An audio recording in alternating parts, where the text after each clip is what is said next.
there's room and there's need for queer stories to be told. It's about representing different types of queer individuals and just having as many varied characters as possible. I don't think we would have been able to do what we do 10, 15 years ago. Welcome to the QueerTech podcast. This show is where QueerTech professionals, entrepreneurs, and leaders come together to share insights, challenges, and success because queer innovators deserve the mic.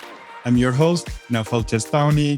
I use he, they pronoun, and I'm the CEO and co-founder of QueerTech. This season, supported by the Canadian Media Fund, we're taking an unfiltered look at what it really means to be QS LGBTQI+ in tech today.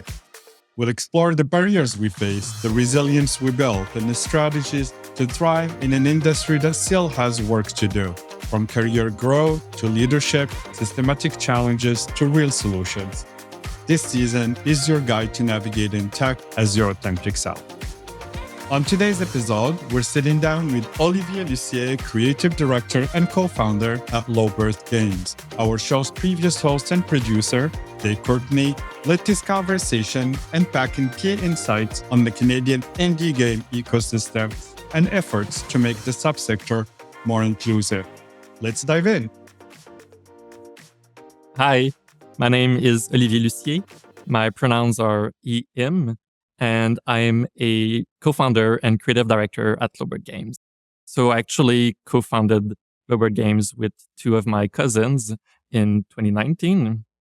And our goal was to create games with a diverse cast of characters and of a diverse team making the games that we make, and also making games for a diverse and often forgotten audience. Can I ask you a little bit about your educational background? If you could talk just through what you studied, what your interests were, and how that brought you into gaming, if it did, or what the jump was. As a kid, I first wanted to write novels, and eventually I discovered a passion for cinema. So I studied cinema both in Cégep and university. I really love it as a medium, but I didn't quite find my place in the industry.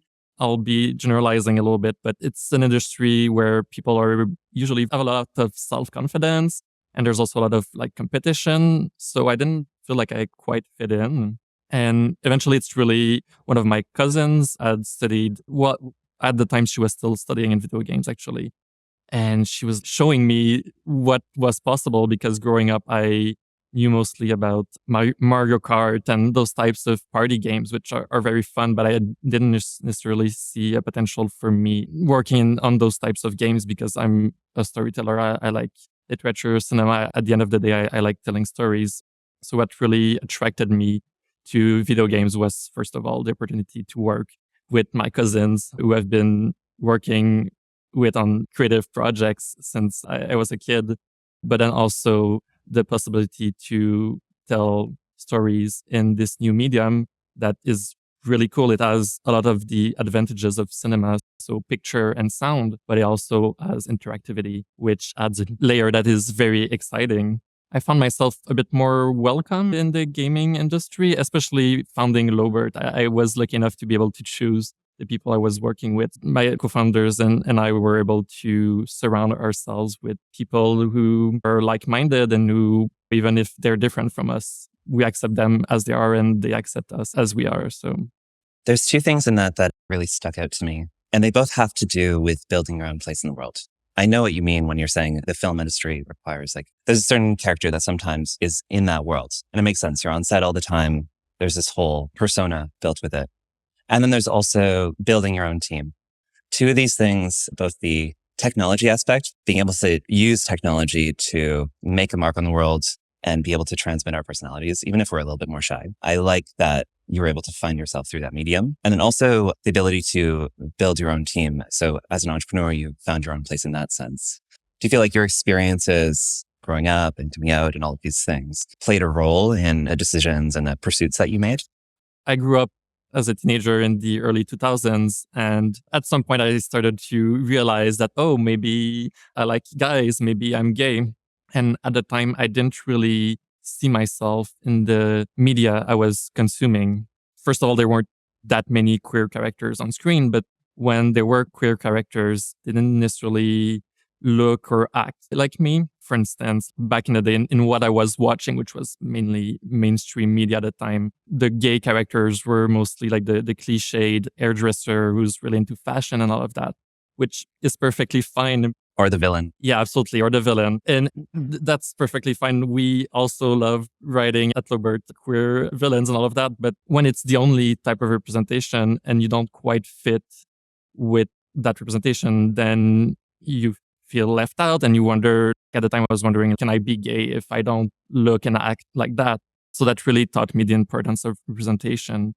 And I think what's funny right now is that a lot of people seem to look at representation as a quota. It's like, oh, well, you already have one gay character in this film, so why do you want to add a second one? But for me, it's not about that. It's about representing different types of queer individuals and just having as many varied characters as possible, because this will allow, hopefully, people to recognize themselves in the characters. And it's impossible to represent everyone in a single work of art or a work of fiction. But my hope is that everyone will have at least one work of fiction where they will recognize themselves. For me personally, it was a big factor in the direction of just my career in general, the types of films I was making when I was in cinema. And also it was very important for me coming into games. And I was lucky enough that my co-founders wanted to do that as well. And I didn't really know the game industry at the time, but one of my cousin, Chloe, who's now our CEO, allowed me to realize that I knew that there was a lot of progress to do in the film industry. But then I looked at the gaming industry and I realized, oh, there's even more to do there. So that was really the big drive to participate in changing this industry. And some gamers are afraid. They want to take away our macho gun games or whatever, but no, you can keep your games if you want. If you like them, that's fine. But we want to offer something more, something different to maybe the types of gamers who don't have a lot of games for them out there. So that was really the drive. Also, a real character is a macho gunslinger who's gay. That is also one of the things about the diversity of queer people, is that members of the 2S LGBTQ+ community can be anyone. When I was in university, I directed a short film about a queer hockey player, which was very important for me because I grew up in a town where hockey was very big and most of the people were bullying me were hockey players. So I wanted to turn the stereotypes on their head and show that, yeah, anyone can be gay, not just the effeminate or the very artsy guys, but yeah, really anyone. So it's something that I'm still trying to do with our games, of just not really thinking about the characters in terms of their sexuality, but just like they're like this and like that, and also they're gay, and also they're bi or whatever. Hey QT, did you know QueerTech is more than just this award-winning podcast? We offer 3 cohort-style programs to help you build your career in tech. QT Access helps 2S LGBTQIA+ professionals break into tech. QT Leaders empowers experienced professionals to advance their careers. And QT Founders is a startup accelerator to early first-time queer entrepreneurs. We also host quarterly QT Connects meetup in Montreal, Toronto, Vancouver, Calgary, Ottawa, and Halifax. And don't forget QT Cubes, Canada's largest 2S LGBTQI+ tech conference. Ready to plug in? Join our community today at QueerTech.org. Okay, back to the show now.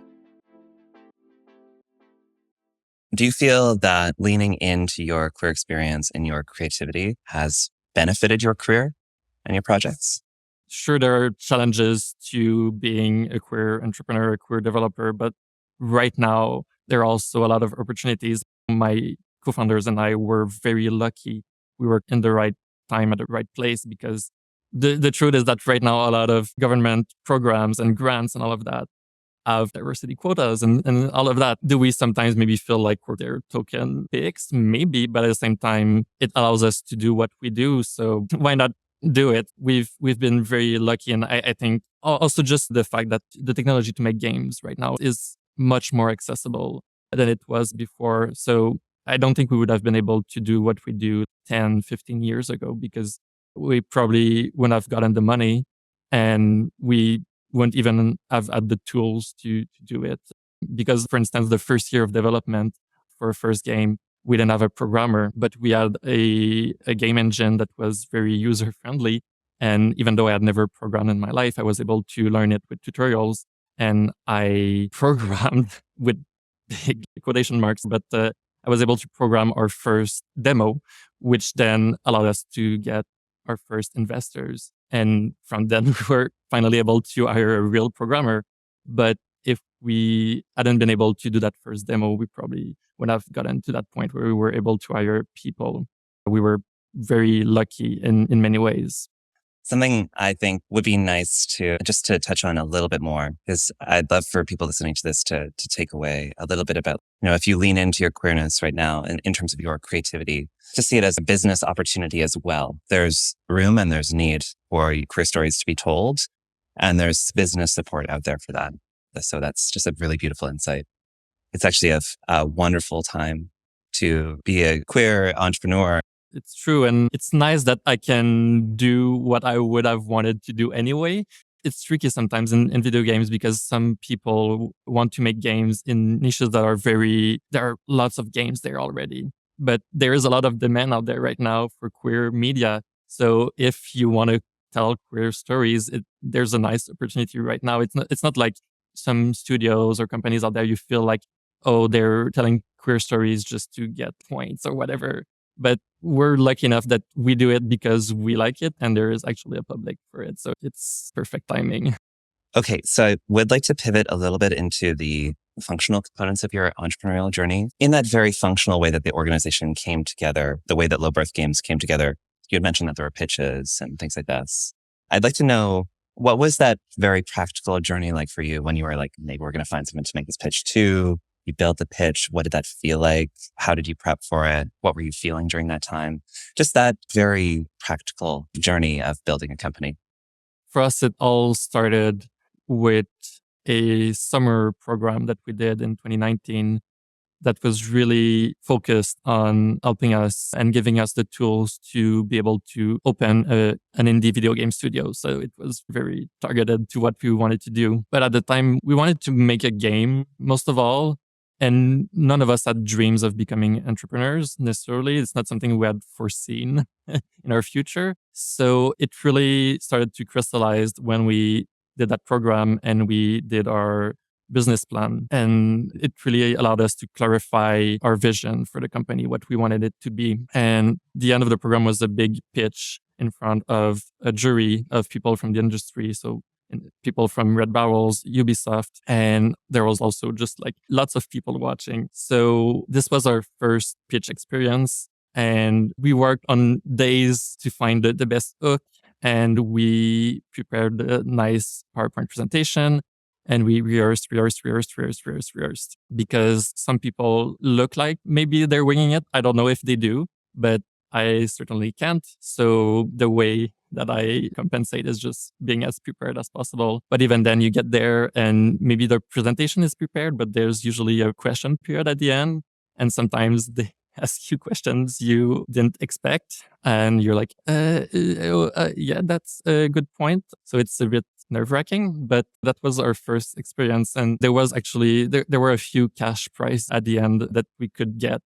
And we didn't get any. And I think that's one of the challenges of pitching is that you will lose more pitches than you win them. And so it's finding the motivation and the courage to do it again and again and again, even though you get many rejections along the way.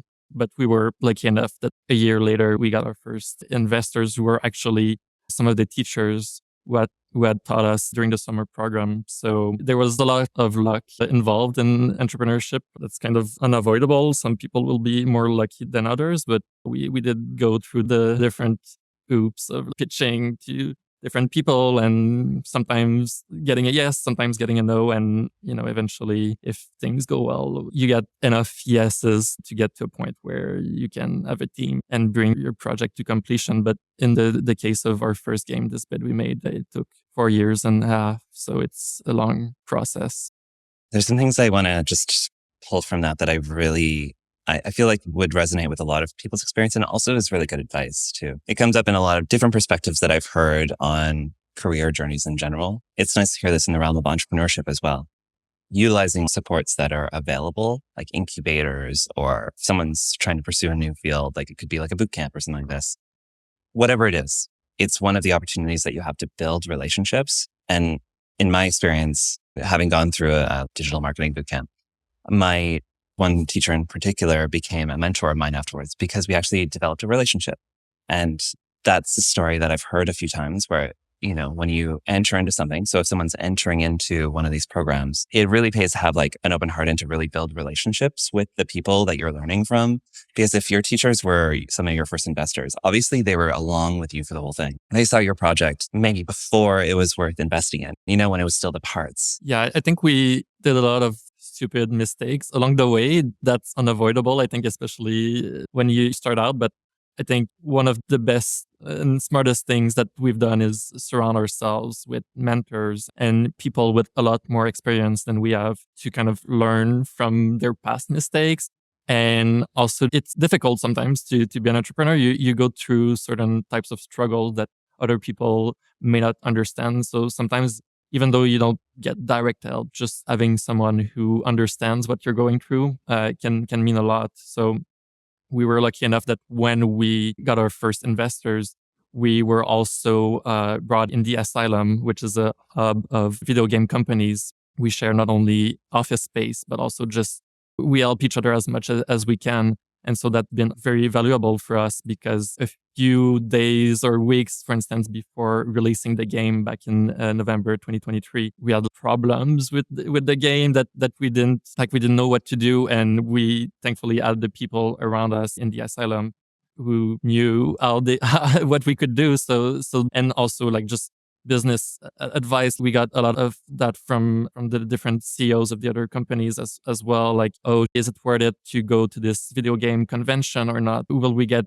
as much exposure as we would want? And based on the cost of attending there, is it worth it to go? Just little stuff like that sometimes we weren't too sure. And then we got advice from our mentors. So that's very valuable. What's your perspective on being a leader in a team? And do you feel like your experience as a queer person growing up and coming out as gay, do you feel like that plays into the things that you look for in your team and the environment that you try to create for your teammates?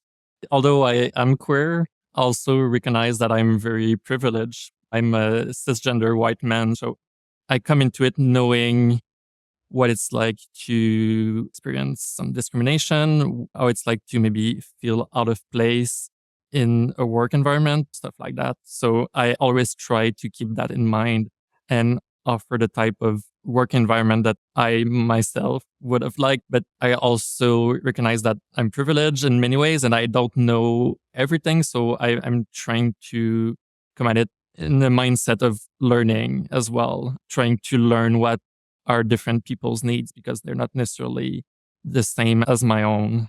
We're fortunate enough that we can hire people to work on our projects. And sometimes the people who work with us are more marginalized than I am. So I try to find ways to empower them, to give them the tools or the opportunities to, and it's not just me, it's my co-founders as well, giving them the tools and the opportunities to climb to higher positions or get maybe the type of experience that they wouldn't be able to get in other companies where sometimes only like the straight white men get the promotions. So it's something that we try to do, but I think we're always learning and we're always aiming to do better.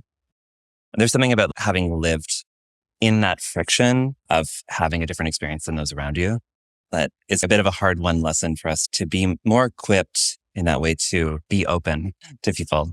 I think there are many things that, first of all, some people seem to think that being a good workplace or creating a good work environment is just something that you do and then it's done. But no, it's something that you constantly have to put in the work to do that because you hire new people with new intersections of identity and suddenly you're faced with a situation that you've never faced before. So you constantly have to adapt and learn and be open to making mistakes and learn from them. You'll mess up sometimes, but I think that's fine as long as you're willing to learn from those mistakes and do better next time. I'd love for you to talk about what Lowbirth is doing now. So I wear many hats at Lowbirth Games. I co-founded the company, but nowadays I'm not as much on the business side of things. I work mostly on the games as a creative director. So this is fairly similar to a movie director in cinema, with the added complexity that there's also the interactive aspect of it. So how the player can have an effect on the game's world and story and all of that. And also direct the cutscenes, the actors. I also write a bit, so I wear quite a few hats. But most of my work is spent in meetings with the different team leads, mostly to make sure that everyone is going in the same direction, that everyone understands the vision, and the vision can evolve sometimes and take ideas from many different people, but it's important that we all go more or less in the same direction. Otherwise, the end product will be a bit messy. And so our first game is this bed we made. It was released in November of 2023, and it's a mystery game that takes place in Montreal in the 1950s.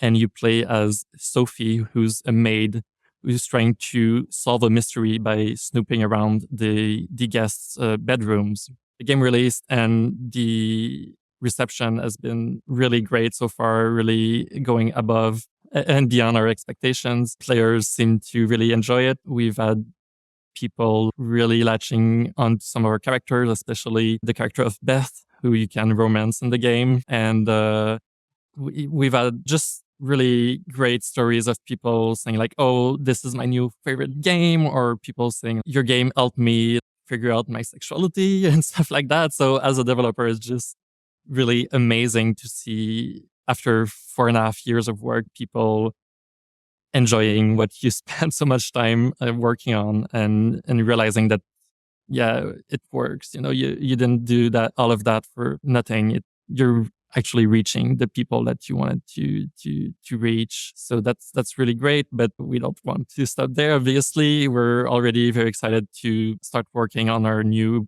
projects. We're gonna keep working on the same type of games. So I can't say too much as of now, because it's very early on in the development, but we want to keep making mystery games. We want lots of diverse and marginalized characters. And now that we've had a bit of success, we just want to keep making bigger and better games, basically. That's amazing. I love that. What advice would you have for other members of the 2S LGBTQ plus community and queer individuals aspiring to enter the game industry or start their own business? You've been doing very well, by the way. You played it down, but you're very eloquent. Thank you so much for sharing. I think for people wanting to join the gaming industry, I would say that the good news is that there is a lot of progress being made right now, especially on the indie scene. I cannot really talk about what's happening like in the big, what we call AAA companies, but on the indie scene, we're seeing a lot of studios popping up around us who have similar values and concerns as we have, to create a nice working environment and to be welcoming to everyone, basically. So the advice I would give to people who want to join the gaming industry is that sadly there are some studios who are a bit lagging behind. So I would suggest doing a bit of research into the studios that you're applying to, and talking, if you can, to the people who work there, kind of get a picture of the workplace that maybe you'll be joining soon, and seeing if it is as welcoming as you'd like it to be. Because I think we are welcoming as a company at Lowbirth, but I know many companies around us who are very nice and welcoming as well. So I think that's important, because especially in video games, I mean, other industries as well, but in video games, there's very much this notion of like, oh, we're passionate, so we can do long hours and work overtime and all of that, and it's okay because we're passionate. But at the end of the day, it's still work. At the end of the day, you still want to go back home and have some free time and see your loved ones and all of that. So I think it's important to have a good work-life balance, and also have a workplace that isn't toxic and where you can feel respected and loved and all of that. So I think you can definitely thrive and have a lot of fun in the video game industry. You just have to kind of find the right place to go to. But those exist, and there are more and more popping up as we speak. Do you feel that queer people make good entrepreneurs? Oh my God, that's a good question. Well, I guess queer people are no stranger to facing challenges and overcoming them and just finding creative ways to get around. So I'd say that in that sense, maybe entrepreneurship is a particularly good fit for queer people because there's a lot of that in entrepreneurship. Thank you. Yes, you, for tuning into this episode of the QT podcast. Queering the tech ecosystem is a big mission, and we're so grateful to have you with us on this journey. This episode was produced by Lauren Hicks, mixed by Ryan Richards of Rival Digital, and the interview was conducted and edited by Dae Courtney. From the entire QueerTech community, we want to send Dae and their new baby all the health, happiness, and joyful moment in the world. Feeling fabulously inspired, you can help our show reach even more queer tech professionals. Subscribe to our show, give us a great rating, or write us a review. Until next time, keep queering the tech ecosystem.